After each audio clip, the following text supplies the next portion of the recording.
saya sendiri mengambil manfaat yang sangat besar sekali dari acara ini, karena tentunya para pengisinya yang sangat kompeten di bidangnya, kemudian materi yang dibawakan, kemudian waktu yang sebenarnya kalau untuk waktu kurang lama gitu ya, karena belum bisa mengupas semuanya, tapi overall semuanya baik, bagus, dan sangat bermanfaat.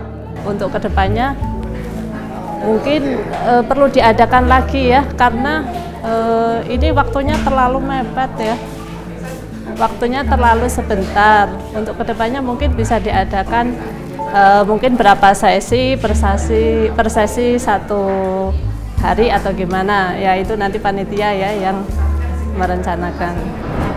Jadi kita akan sedikit bicara tentang berbagai macam pandangan yang negatif atau keliru, atau mungkin bukan negatif keliru, cuma kurang objektif ya tentang apa itu fikih.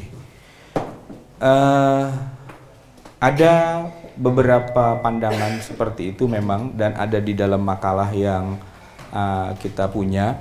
Cuma saya akan membahas sedikit saja begini. Pertama, ada sebagian kita umat Islam yang memandang bahwa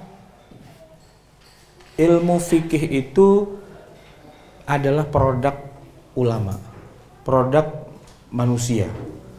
Sehingga ketika kita menggunakan ilmu fikih, berarti sebenarnya kita tidak menggunakan Quran, tidak menggunakan sunnah. Kita hanya menggunakan hasil pemikiran manusia. Tadi kan sudah disebutkan oleh Ustadz Hanif contoh-contoh.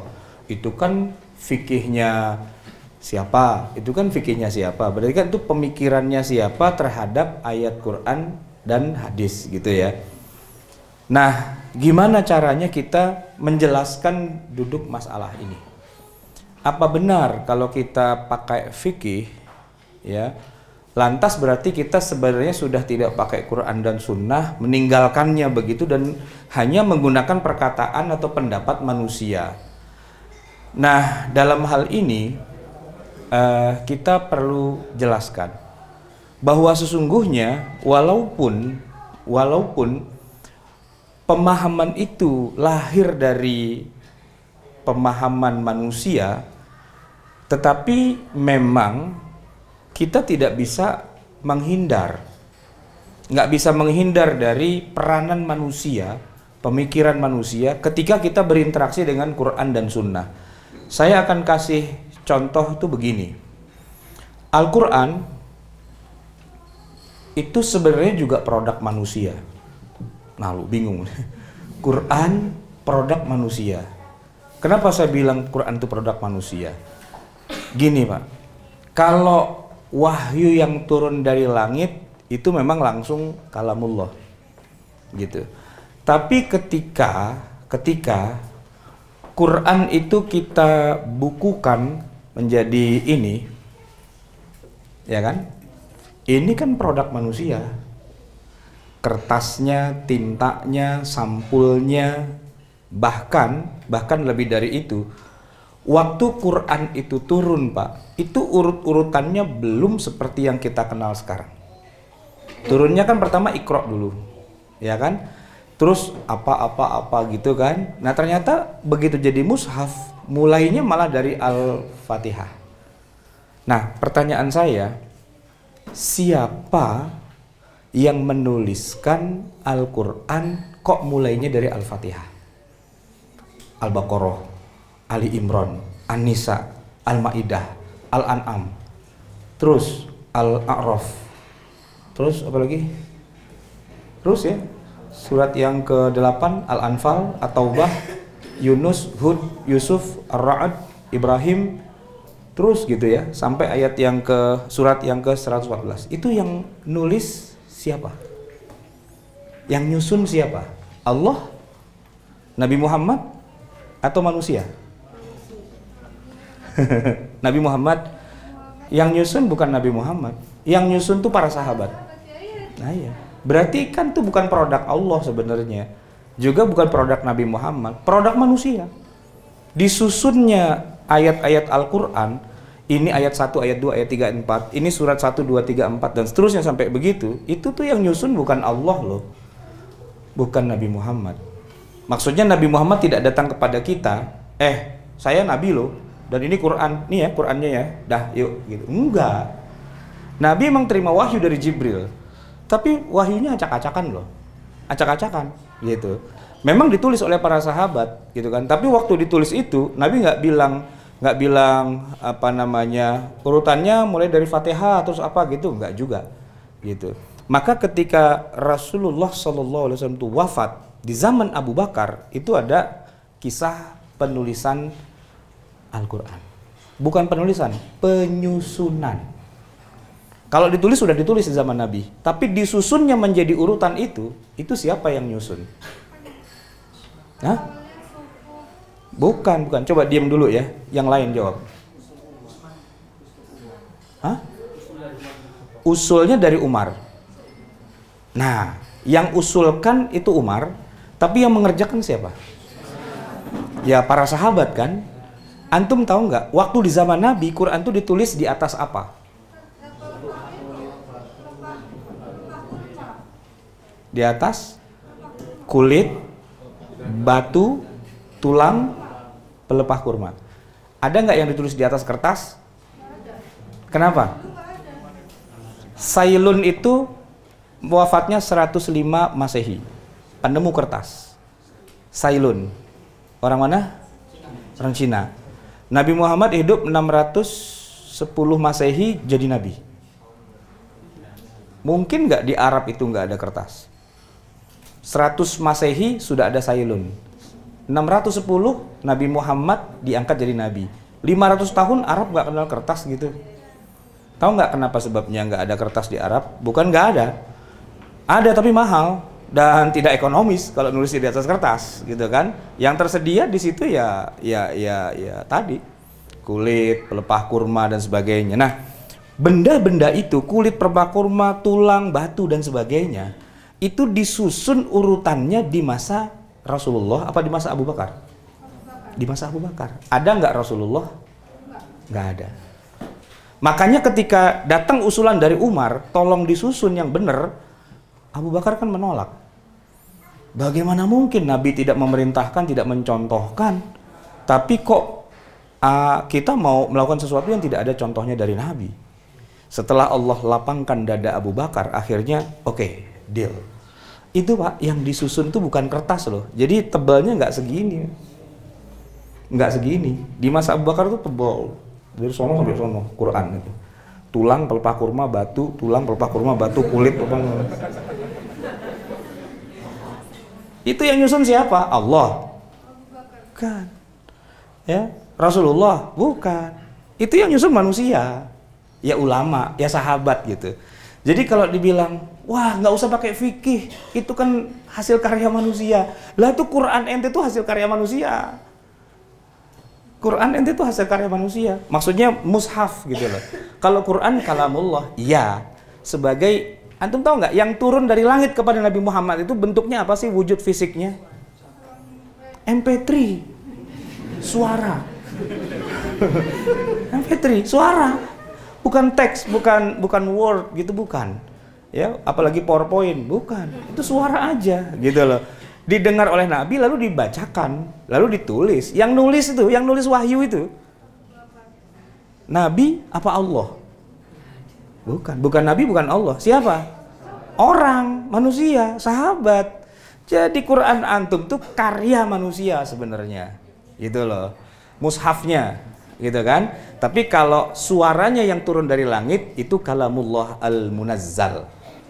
Nah, jadi kalau maksud saya begini, saya cuma ingin mengatakan bahwa kita nggak adil juga kalau bilang kembali pada Quran dan Sunnah, tinggalkan perkataan manusia.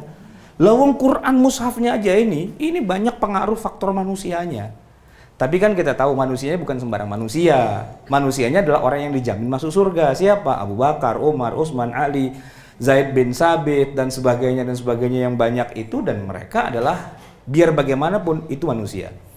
Nah, kalau kita bilang tidak boleh ada unsur manusia dalam kita beragama, harus semua kembali pada Quran dan Sunnah, mushaf kita ini masih banyak unsur manusianya, faktor manusianya. Dan satu lagi, tapi nggak usah lah ya, terkelamaan lagi, terusin aja. Satu laginya tuh begini sebenarnya. Mushaf yang berkembang di Indonesia itu Pak, itu riwayatnya dari satu riwayat saja, dari Hafiz, dari Asim. Kalau antum perhatikan surat Al-Fatihah itu, Bismillah itu dimasukin sebagai ayat pertama, gitu ya. 7 ayat, ayat pertamanya Bismillah. Nanti kalau antum buka mushaf dari riwayat yang berbeda, misalnya riwayat Qalun, dan itu sumbernya dari Rasulullah juga, ternyata Bismillah itu bukan ayat pertama. Ayat pertamanya adalah Alhamdulillah. Tapi ayatnya tetap 7. Bayangin, Bismillah dikeluarin, tapi ayatnya tetap 7. Bagaimana ceritanya? Suratul ladzina an'amta alaihim itu jadi ayat baru.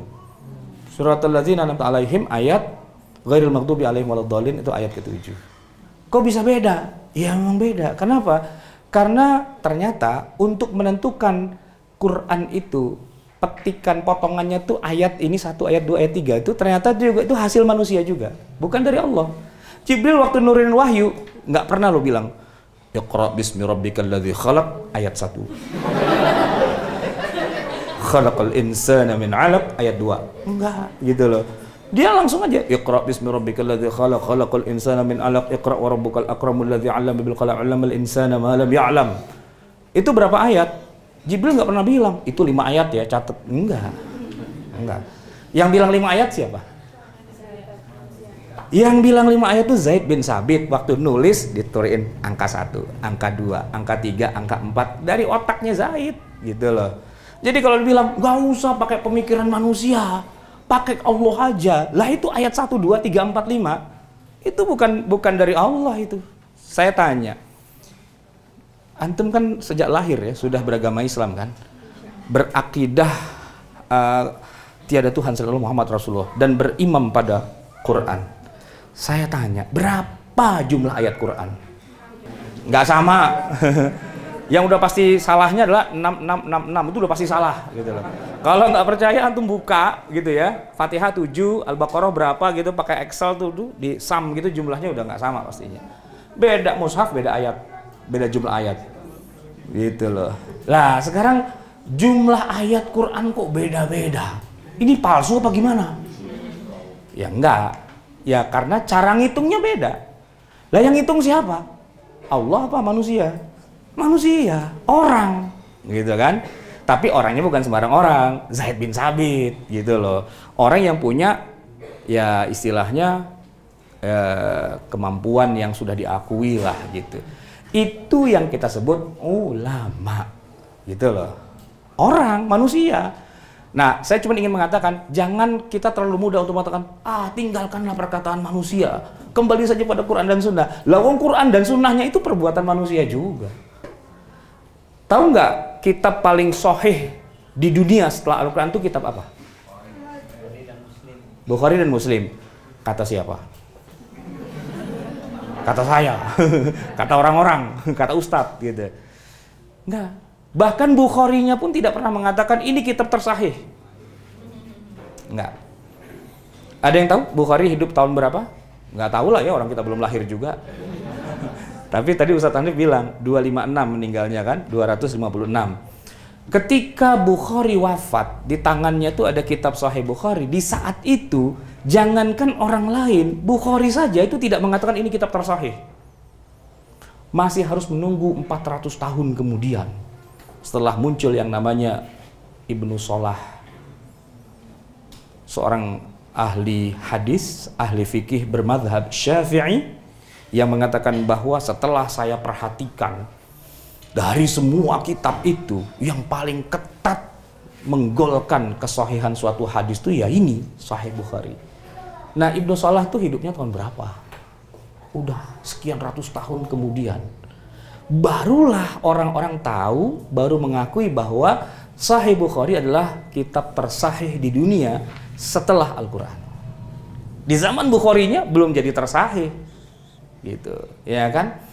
Nah, pertanyaannya sekarang begini. Hadis Bukhari itu pasti sahihnya enggak? Enggak. Pasti sahihnya enggak? Enggak. Di zaman Bukhari mereka nggak ada yang tahu. Tapi di zaman Ibnu Shalah, begitu Ibnu Shalah bilang ini semua hadisnya pasti sahih, semuanya mengamini. Kecuali satu yang bilang enggak.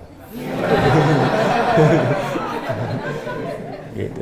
Kalau semua ulama hadis di dunia sepanjang zaman tidak ada satupun yang mengatakan bahwa di dalam hadis Sahih Bukhari itu ada yang tidak sahih. Kenapa? Ini kitab sudah tersahih paling tinggi. Udah nggak ada lagi yang lebih tinggi dari itu. Dalam hal ketatnya Bukhari itu sudah, beliau tuh kalau saya bilang rada-rada lebay sih sebenarnya meluluskan hadis itu sahih apa enggak. Sebab semua perawinya diperiksa, semua kehidupan latar belakang dan sebagainya, dan kalau pernah dia melakukan satu perbuatan yang sekiranya nggak melanggar syariah sih, cuman melanggar adat gitu loh, kurang pantas dilihat di masyarakat itu. Misalnya kopiah itu dianggap pantas-pantasnya orang berpenampilan tuh pakai kopiah.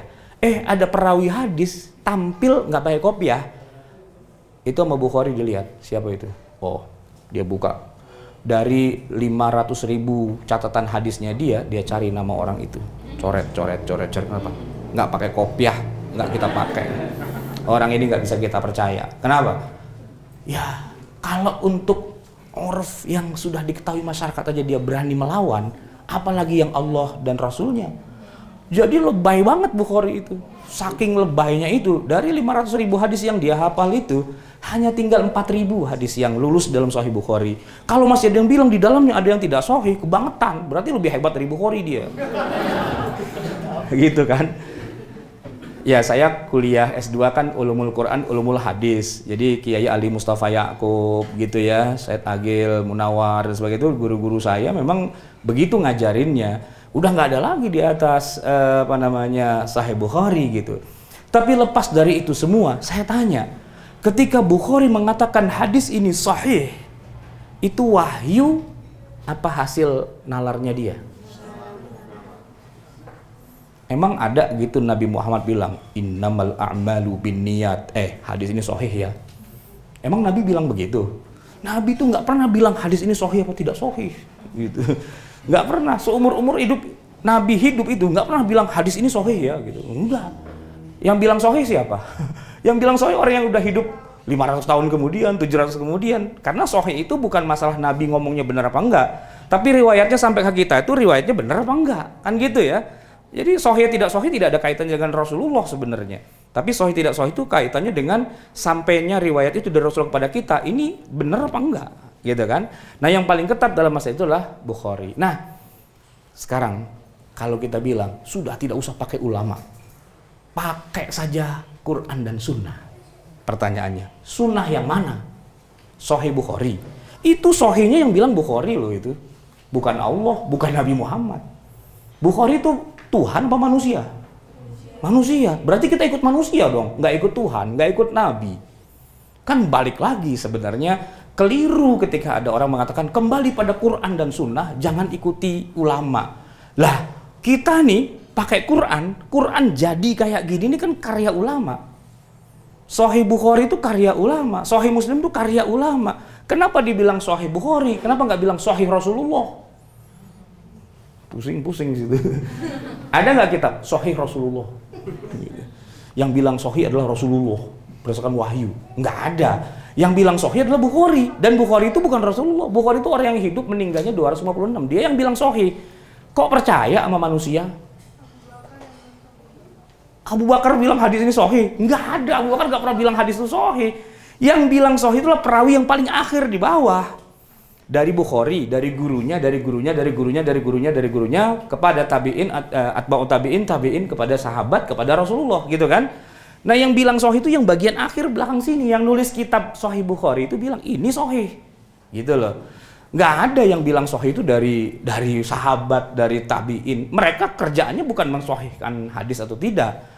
Mereka menyampaikan hadis itu pasti dengan segala kejujurannya, sampaikan lagi sampai kepada muhaddis. Muhaddis itu siapa? Ya Bukhari, ya Muslim, ya Tirmizi, ya Ibnu Majah, ya dan seterusnya gitu kan. Kutubus Sittah, Kutubut Tis'ah dan seterusnya itu. Nah, itu mereka yang bilang sahih itu adalah orang yang sudah hidupnya 300 tahun, 400 tahun, 500 tahun kemudian. Dan mereka itu orang, bukan Tuhan, bukan Nabi. Ketika bilang hadis ini sahih, itu ijtihadnya dia. Kalau dibilang kita nggak usah pakai pendapatnya manusia, tinggalkan ulama, kembali pada Quran dan Sunnah, lawang Qurannya saja itu disusun oleh manusia, hadisnya saja disusun oleh manusia. Jadi adil dong. Kalau kita pakai Quran, itu banyak karya manusia di situ. Maksudnya kalau kita pegang mushaf ini banyak karya manusia di dalamnya. Kalau kita baca hadis Sahih Bukhari, di situ ada karya manusia di dalamnya. Walaupun sumber aslinya dari Rasulullah, tapi penjaminan dan periwayatan dan kebenarannya itu yang menjaminnya adalah manusia. Nah, maka ketika ada orang misalnya sahabat Nabi, sebutlah misalnya Umar bin Khattab radhiyallahu an, gitu ya. Beliau memimpin sholat tarawih di Masjid Nabawi, ya kan? Setelah selama ini tarawih itu dihapus oleh Rasulullah. Rasulullah itu menghapus sholat tarawih. Beliau sempat sholat tarawih cuma 3 kali doang, Pak. Malam pertama, malam kedua, malam ketiga, malam keempat, kelima, dan seterusnya dihapus oleh Nabi. Kenapa? Fa inni khasyitu an tuftarada alaikum. Saya takut diwajibkan pada kalian. Jadi tarawih di masa Nabi cuma 3 kali. 3 malam. Itulah makanya mungkin banyak sekarang orang kalau sholat tarawih itu ramenya di malam pertama, kedua, dan ketiga. Ikut sunnah Rasulullah. Tapi sejak itu dan sampai 10 tahun kemudian Nabi wafat, tidak ada sholat tarawih. Tidak ada sholat tarawih di Masjid Nabawi berjamaah. Dan 2 tahun Nabi Abu Bakar memerintah, tidak ada sholat tarawih. Tapi di tahun kelima, di zaman Khalifah Umar menjadi khalifah, beliau katakan apa? Kumpulkan orang-orang di masjid ba'da sholat isya, kalian sholat tarawih berjamaah. Seperti inilah dulu yang pernah diajarkan oleh Rasulullah walaupun cuma 3 hari. Ubay, maju ke depan, kamu pimpin imam, sholat tarawih berjamaah. Saya tanya, itu yang bikin syariat Allah apa Umar? Umar kan? Umar. Terus Nabi sholat tarawih enggak? Cuma 3 kali. Terus yang mengerjakan sholat tarawih adalah Umar. Kita ikut Nabi apa ikut Umar?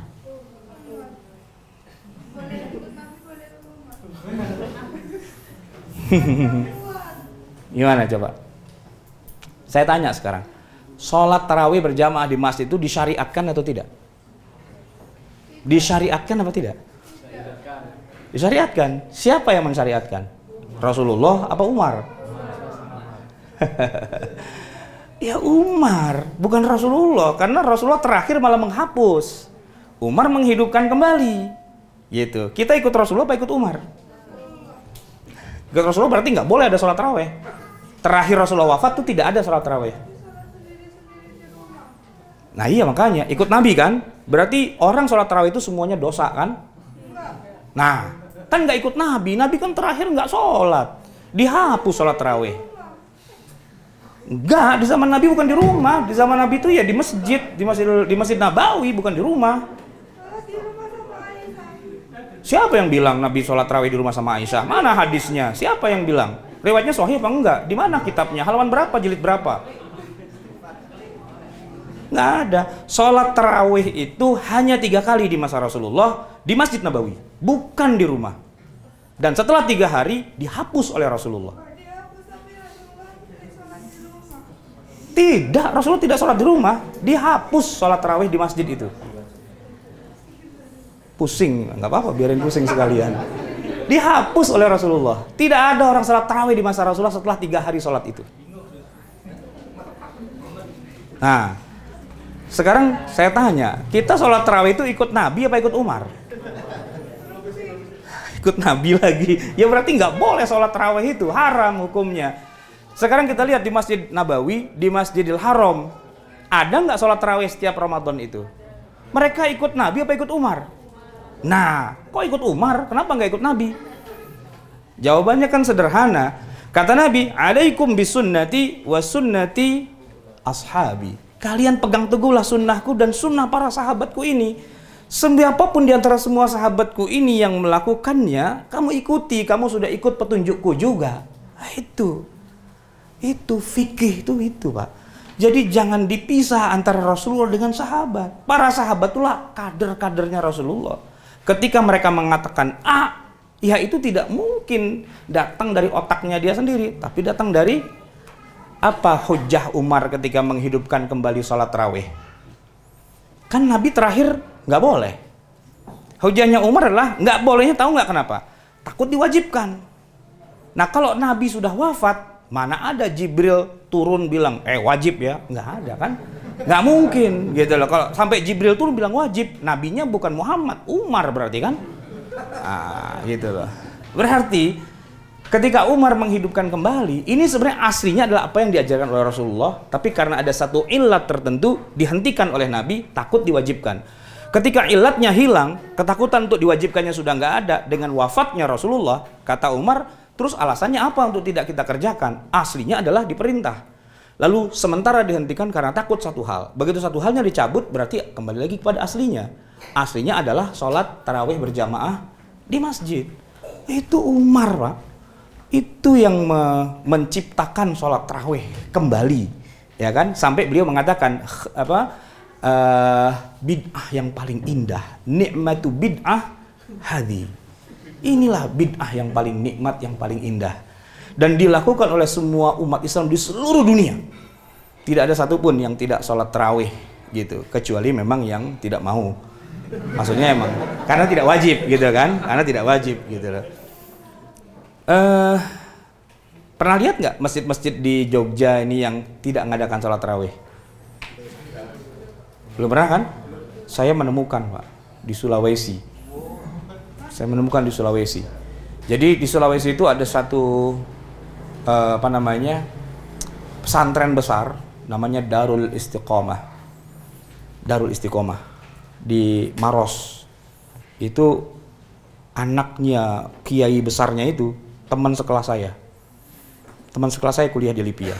Jadi suatu ketika di bulan Ramadan kita diajak untuk rehlah ke sana dan ya ngikutlah gimana keadaan pesantren itu dan sebagainya. Itu Pak, selama setengah bulan saya nggak pernah sholat tarawih. Kenapa? Begitu isya bubar. Begitu isya bubar gitu. Nggak ada sholat tarawih. Kenapa? Karena Nabi sholat tarawih cuma 3 hari katanya gitu. Nah Umar bukan Nabi. Gitu. Jadi tidak ada tarawih-tarawihan. Ya udah kita nggak tarawih selama setengah bulan, Pak. Cuman saya pulang mikir gitu. Tapi tuh di Masjidil Haram orang tarawih, di Masjid Nabawi orang tarawih. Masa yang benar cuman dia doang, yang lain salah semua? Iya kan? Ini kan kita punya apa ya? Punya intuisi juga gitu kan? Ya jadi jangan apa-apa diemplok gitu kan? Harus berpikir nalar juga. Itu di Masjidil Haram, Nabawi, Madinah, di Mekah itu Pak, sudah 14 abad ini. Selalu setiap bulan Ramadan tuh ada sholat tarawih berjamaah. Bahkan tarawihnya menghabiskan 1 juz gitu. Ada yang pernah ke sana? Mungkin umroh bulan Ramadan 1 juz loh Pak itu. Serem banget. Saya itu tahun 97 umroh Ramadan di Masjidil Nabawi, Madinah, di Masjidil Haram, Mekah. Itu yang namanya sholat Pak, 20 rakaat 1 juz itu ya, bener-bener capek, 2 jam. Tapi nggak ada yang ngeluh, nggak ada yang pulang duluan. Nggak ada.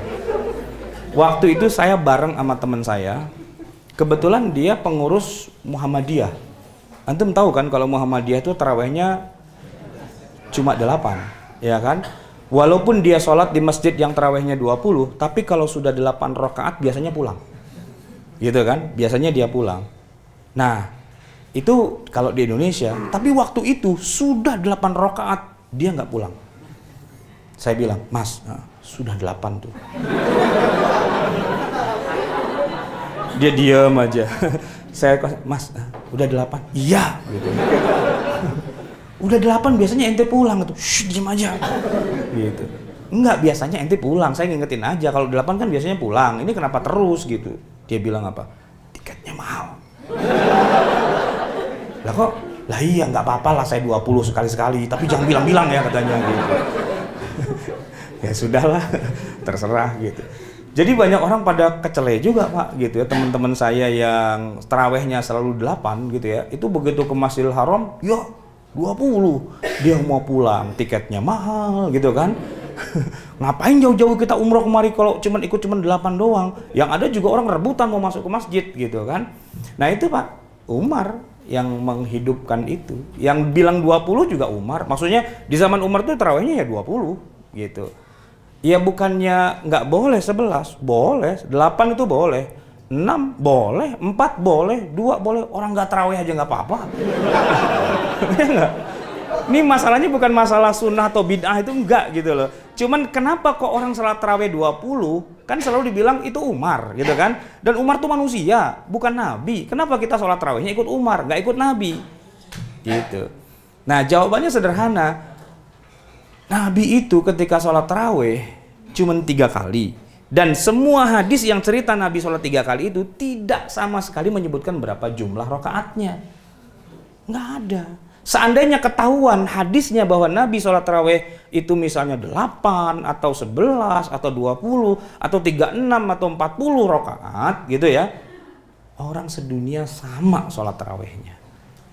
Sama. Coba lihat sholat zuhur, ada nggak yang 5 rakaat? Nggak ada. Kenapa nggak ada yang 5 rakaat, 6 rakaat, 7 rakaat, 8 rakaat sholat zuhur? Kenapa? Karena hadisnya sahih tentang sholat zuhurnya Nabi 4 rakaat. Tapi tentang sholat tarawihnya Nabi berapa rakaat itu tidak ada. Nah sehingga berijtihadlah para ulama, para sahabat. Kalau Umar dan seluruh umat Islam di dunia itu 20. Tapi kalau Umar bin Abdul Aziz enggak 20 dia. 36. Tahu nggak kenapa kok jadi 36? Karena Umar bin Abdul Aziz itu kan tinggalnya bukan di Madinah, bukan di Mekah. Tapi dia tinggal di apa namanya, Umar bin Abdul Aziz itu dia Bani Umayyah. Bani Umayyah itu di Damaskus ya, di Syria sekarang itu. Dia ngikut kepada gurunya Imam Malik. Imam Malik itu di Madinah. Jadi di zaman Imam Malik ceritanya begini Pak. Imam Malik ini iri hati dan cemburu kepada orang Mekah. Orang Mekah tuh sholat tarawih 20 rakaat, setiap 2 rakaat salam, 2 rakaat salam kan istirahat. Namanya tarawih itu kan istirahat. Itu digunakan oleh orang Mekah untuk tawaf istirahatnya itu 7 kali. Selesai sholat tarawih lagi 2 rakaat istirahat, tawaf lagi. 2 rakaat istirahat, tawaf lagi. 2 rakaat istirahat, tawaf lagi. Jadi dari 20 rakaat itu dapat tawafnya ada 4 kali tawaf. 1 tawaf 7 putaran gitu kan. Pahalanya gedean mana? Yang 20 rakaat saja tanpa tawaf dengan yang pakai tawaf? Tentu yang pakai tawaf, kan gitu. Kata Imam Malik, enak banget dia. Pahalanya banyak. Kita gimana dong? Akhirnya ya sudah, kan kita nggak bisa tawaf. Mau tawaf di mana di Madinah? Kagak ada Ka'bahnya. Gimana dong gitu? Ya udah, gini aja lah kalau mereka tawaf, kita sholat aja 4 rakaat lagi. Gitu. Jadi 4 rakaat sholat tarawih aslinya, sela-selanya itu 4 rakaat. Jadi 36. Jadi tarawihnya Umar bin Abdul Aziz 36 rakaat. Imam Ibnu Taimiyah bilang bebas sih sebenarnya, nggak harus berapa-berapanya, itu terserah aja. Oh nggak ada hadisnya Nabi bilang berapa. Tapi kalau saya sih lebih tepatnya 40.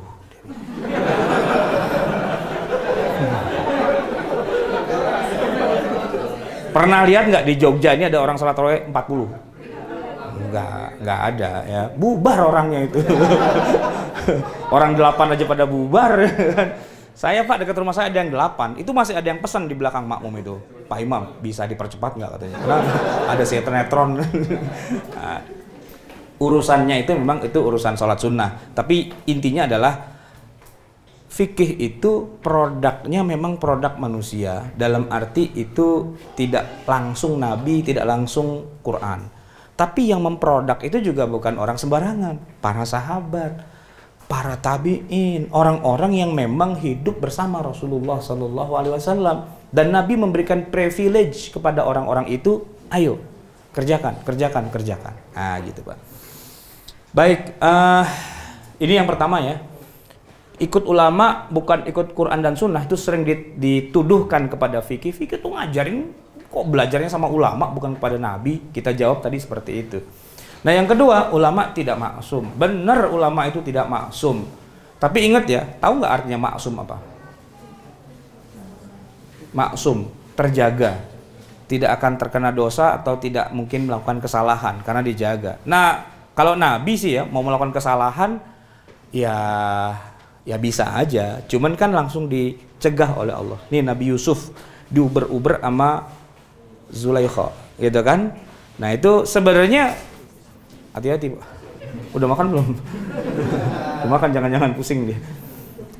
Sebenarnya sih Nabi Yusuf sama Zulaikha itu ya sama-sama suka sih. Dalam Quran disebutkan walaqad hammat bihi wa hamma biha, gitu kan?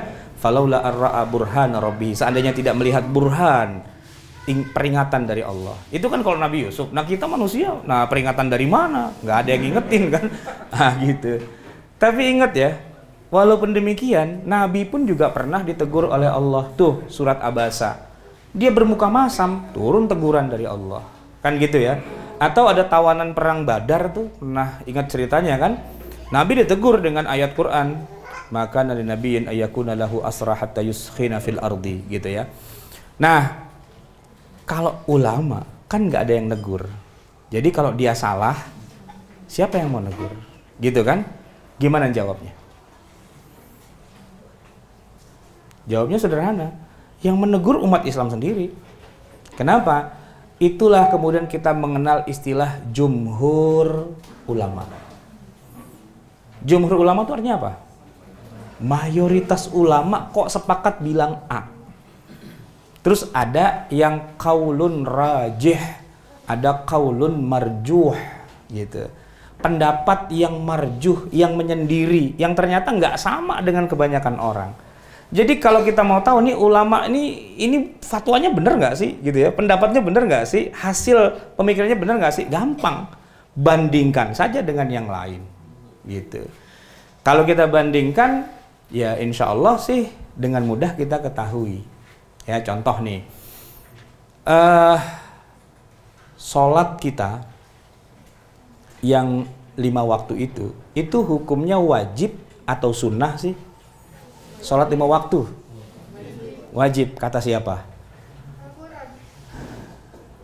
Ya kata ulama wajib, gitu kan?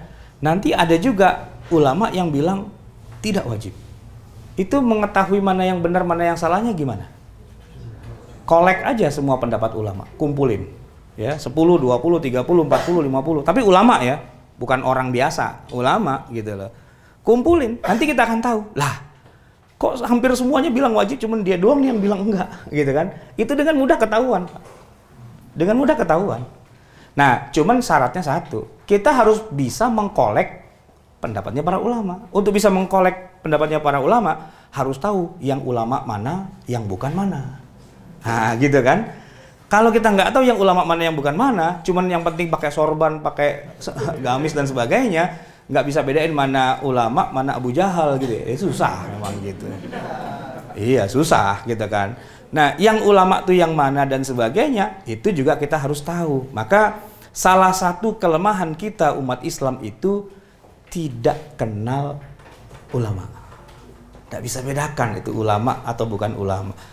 Padahal sih sederhana aja. Antum bisa bedain nggak dokter dengan bukan dokter? Gimana cara bedakan dokter dengan bukan dokter? Dari segi apanya?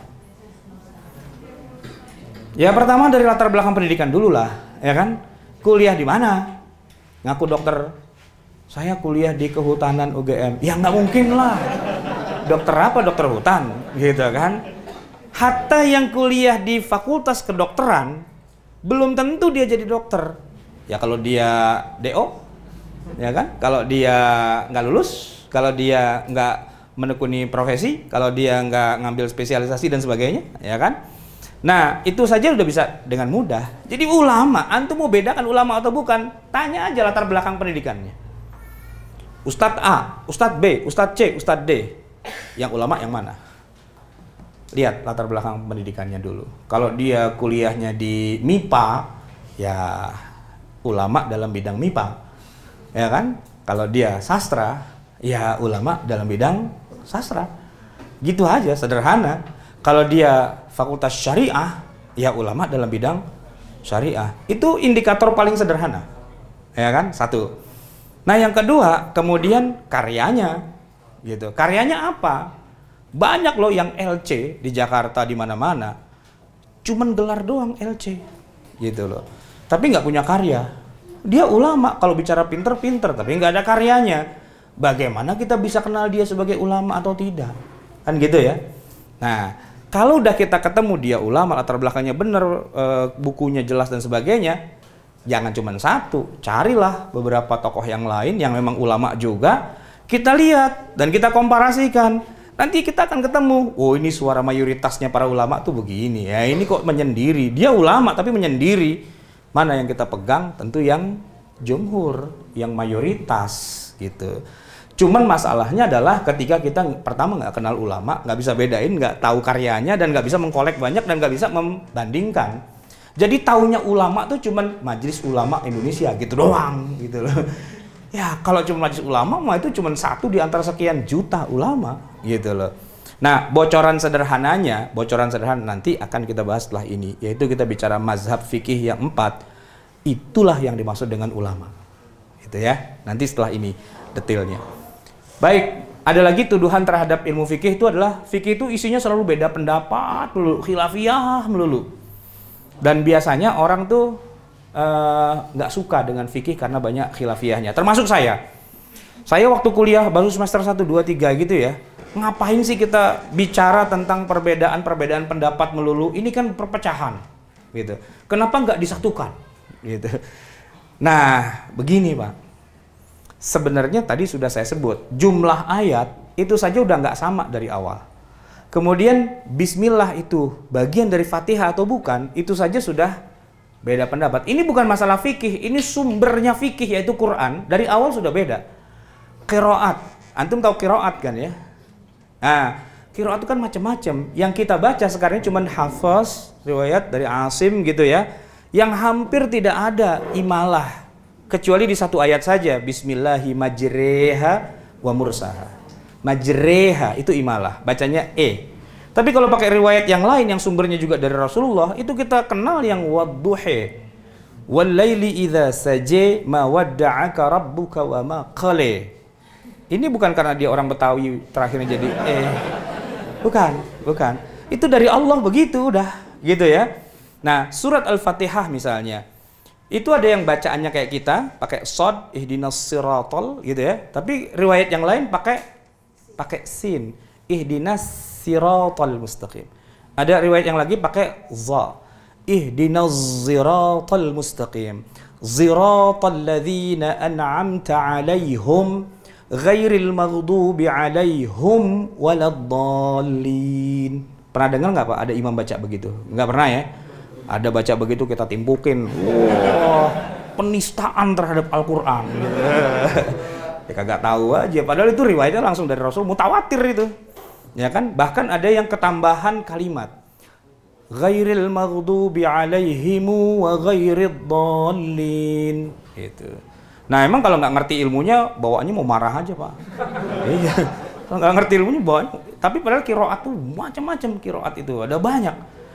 Termasuk ada istilah sab'atu ahruf. Quran tuh diturunkan dalam 7 huruf. Maksudnya 7 huruf, 7 wajah yang berbeda. Rasulullah menerima wahyu itu dan meriwayatkan kepada para sahabat dengan riwayat yang beda-beda. Semua dari Rasulullah. In ja'akum fasiqum binaba'in. Apa terusannya? Fatabayyanu, menurut satu qiraat. Tapi binaba'in fatathabbatu. Belum pernah dengar kan? Tapi itu asli dari Rasulullah gitu. Gara-gara Hisham bin Hakim baca jadi imam, binaba'in fatathabbatu gitu ya, bukan fatabayanu. Umar langsung marah, langsung ditarik rambutnya. Lo nistain Al-Qur'an. Bawa langsung pada Rasulullah. Nih ya Rasul, penista Al-Qur'an. Quran udah bener-bener dibakal main sama dia. Hisham bilang, "Ya Rasulullah, saya baca seperti apa yang Anda ajarkan pada saya." Kata Rasulullah, ulangi. In ja'akum fasiqum binaba'in fatathabbatu. Benar, kata Rasulullah. Umar bingung. Hah? Benar? Benar? Iya. Nah, yang Anda ajarkan ke saya gimana? Coba baca Umar. Binaba'in fatabayyanu. Benar. Kok ini benar gimana? Makanya ngaji yang benar, belajar ilmu Al-Quran. Jangan dikit-dikit mau demo aja gitu. Nggak tahu ilmunya demo gitu kan. Jadi Quran itu dari awal saja, Qurannya saja itu sudah begitu. Lah apatah lagi kemudian ketika menarik kesimpulan hukumnya, pastilah beda-beda. Nggak mungkin dihilangkan. Ketika Quran bilang, aula mastumun nisa, kalau kamu menyentuh wanita, ya kan? Di situ nanti para ulama beda pendapat. Nyentuh kulit dengan kulit, laki dan perempuan bukan mahram, batalin wudhu apa enggak? Kata Syafi'i, batal. Ya, kata Hanafi, tidak. Gitu. Kata Maliki, batal kalau dengan syahwat. Wah, itu jadi banyak kan? Memang sih ya, kalau buat anak kecil Pak, nggak usah kita ajarin begitu. Satu aja, pusing dia nanti. Om, ini kalau kentut batal apa enggak ya Om? Begini ya, kalau kata Hanafi ya. Kalau menurut Maliki, kalau itu pusing Pak, emang gitu ya. Anak kecil baru belajar ngaji, baru belajar sholat, diajarin khilafiyah, puyeng dia. Ya kan gitu. Kayak Iqra gitu kan. Jilid berapa kamu Iqra? Jilid 5. Itu tergantung qiraatnya waras apa kolun atau apa. Oh, puyeng dia. Udahlah pakai aja yang biasanya gitu Pak. Tapi ya asal tahu aja bahwa di atas langit itu masih ada langit, masih ada langit, masih ada langit. Ilmu tuh luas sekali. Nah oleh karena itu ketika di dalam ilmu fikih ada khilafiyah, nggak usah kaget. Kenapa? Dalam ilmu Al-Quran, khilafiyah itu bejibun. Banyak banget. Dalam ilmu hadis, khilafiyah juga banyak banget. Di seluruh ilmu agama, khilafiyahnya banyak. Termasuk ilmu akidah. Khilafiyah banyak. Ada yang tahu nama-nama para malaikat. Kalau yang 10 kita kenal. Tapi kan malaikat nggak cuma 10. Ya kan? Ada jutaan. Ayo sebutin namanya. Bingung kita. Nama-nama saudaranya Yusuf. Kan Yusuf tuh 12 orang bersaudara. Ya kalau Bunyamin mah kita tahu. Tapi yang lain siapa tuh namanya? Kan nggak tahu kita. Nah itu kan khilafiyah dalam Quran, dalam tafsir, dalam hadis. Itu khilafiyah banyak banget. Cuman kenapa kok kesannya yang khilafiyah tuh fikih melulu? Kenapa? Karena yang lebih banyak dipakai umat Islam memang masalah fikih. Sholat kan fikih, wudhu fikih, tayamum fikih, semua fikih. Masuk tempat tidur ketemu istri, fikih juga. Ya, masuk ruang parlemen, fikih juga. Fikih itu kan meliputi seluruh kehidupan kita. Maka kalau terasa yang bentrok beda pendapat itu masalah fikih ya wajar. Padahal antum belajar qiraat itu udah qiraat sab'ah, udah beda-beda sebenarnya. Belum bicara sejarah penyusunan Al-Quran dan seterusnya, itu udah beda-beda. Oke ya. Tuduhan nomor 4, fikih sering dianggap mengurusi masalah yang remeh. Masalah wudhu, masalah tayamum, kayaknya nggak maju-maju. Orang Amerika sudah mendarat di bulan, kita masih ngurusin wudhu tayamum. Kan begitu sering kan? Siapa tuh yang ngomong? Saya Pak dulu begitu. Saya begitu dulu. Kalau ingat-ingat zaman dulu ya Allah, goblok banget saya gitu ya. Maksudnya gini, iya bener sih ya, tapi bukan berarti kemudian kita meninggalkan ilmu fikih juga. Ya terserah orang Amerika mau ke bulan kayak mau ke planet Mars kayak itu urusan dia kan. Ya kalau kita mau ke sono aja. Tapi bukan berarti kita juga nggak usah belajar fikih, bukan begitu. Ya tetap harus.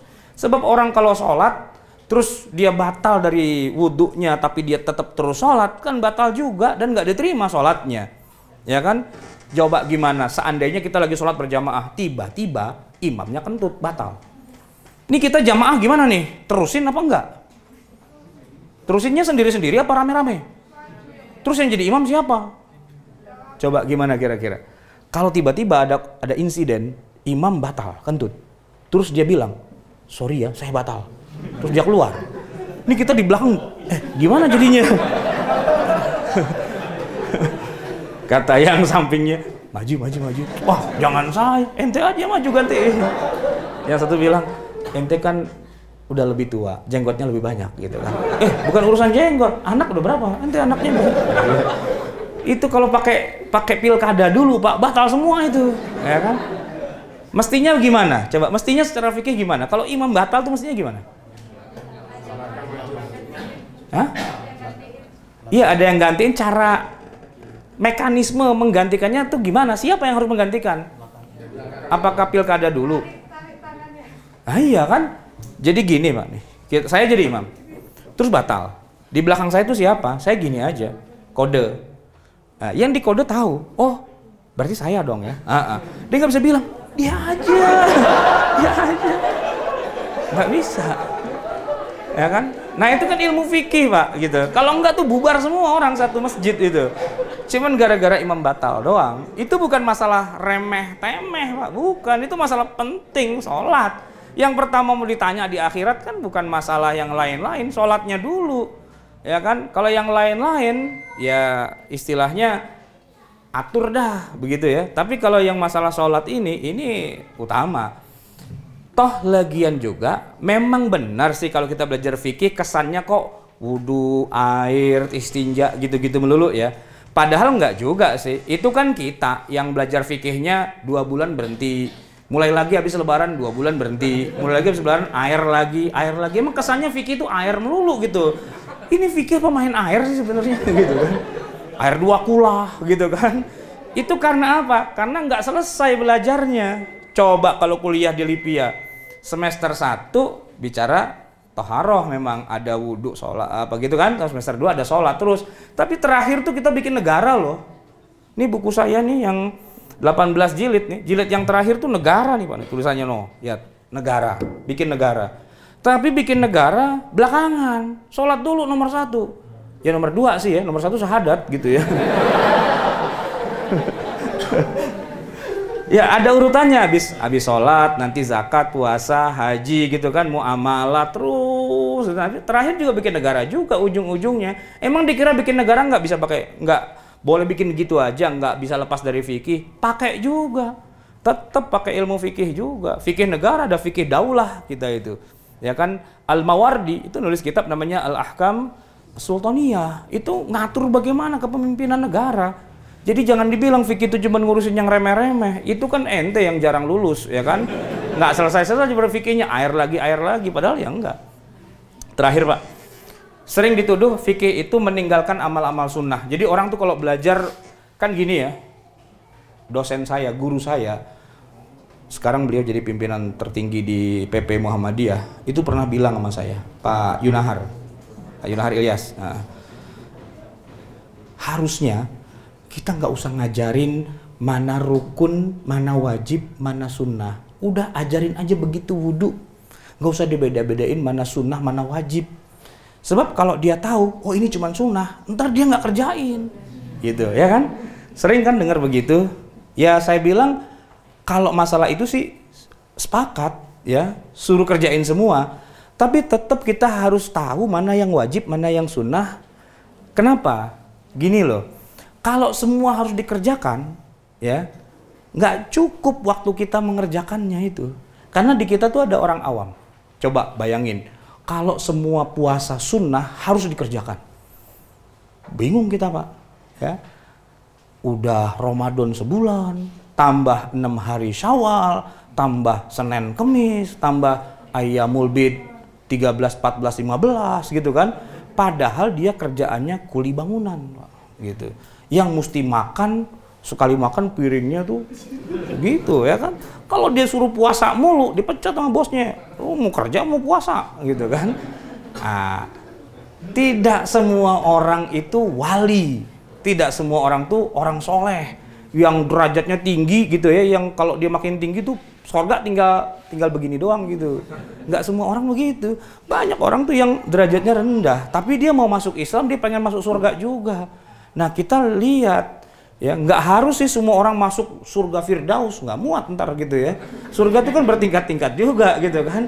Ya minimal lu daripada masuk neraka dibakar malaikat, minimal masuk surga lah, walaupun kelas-kelas ya festival gitu ya. Ya minimal dia ngerjain yang wajib gitu. Nah lucunya kan nanti begini Pak, kalau dia nggak bisa bedakan mana wajib mana sunnah, kan fikih kan gitu ya, wajib sunnah gitu ya. Dia nggak bisa bedakan mana wajib mana sunnah. Yang sunnah dia kerjain, yang wajib malah enggak. Gitu loh ya. Tahajud sampai pagi, subuhnya enggak. Itu kacau Pak orang kayak gitu. Dan banyak kejadian yang kayak gitu. Yang sunnah dia uber-uber, yang wajib malah enggak. Saya sering mengibaratkan orang kayak gitu Pak, seperti orang yang dia pakai baju resmi, setelan jas gitu ya, dasi dan sebagainya, celana yang nggak dipakai gitu ya. Lucu gitu Pak. Di satu sisi dia ngejar-ngejar sunnah, tapi yang wajib malah nggak dapet. Itu kan gara-garanya apa? dia nggak bisa bedakan mana yang wajib, mana yang sunnah, gitu ya, satu. Nah yang kedua, sebenarnya para ulama kalau bicara yang sunnah, para ulama tuh selalu mengerjakan yang sunnah. Para ulama seperti Al-Imam Syafi'i, antum tahu nggak Imam Syafi'i itu khatam Quran setiap berapa waktu sekali? Imam Syafi'i khatam Quran 30 juz itu setiap berapa kali putaran? Setahun? Sebulan? Hah? Semalam 2 kali, Pak. Semalam 2 kali. Semalam 2 kali. Jadi ulama fikih itu adalah orang-orang yang zuhud semua. Antum kenal yang namanya Al-Imam Ghazali? Ya kan? Kalau di kita kan dikenalnya sebagai tokoh tasawuf gitu kan. Padahal Al-Ghazali itu ulama besar fikih. Karya fikihnya itu lebih tebal daripada Ihya Ulumuddin yang dikenal sebagai tasawufnya. Nah, para ulama fikih itu adalah orang-orang yang sangat menjaga kesunahan. Gitu. Ya karena beda level kita sama mereka ya. Mereka ulama fikih, tapi mereka juga ulama yang sangat zuhud.